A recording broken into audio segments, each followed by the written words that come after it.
Hello guys, welcome back to my YouTube channel, and today I will be showing you how you can remove the invisible filter from TikTok. So let's dive in. So the first thing you want to do is to log into your TikTok and find a video where the invisible filter has been used. And next, what you're going to want to do is to save the video to a device. And after you save the video to a device, you're going to want to download PixArt from the App Store and load your video in PixArt. Then what you want to do next is to click on adjust, and you want to lower the scale all the way to -100.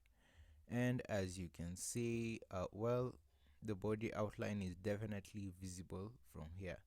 And that's it guys. If you found this video helpful, be sure to leave a comment, like, and subscribe for more content like this. Thank you guys for watching.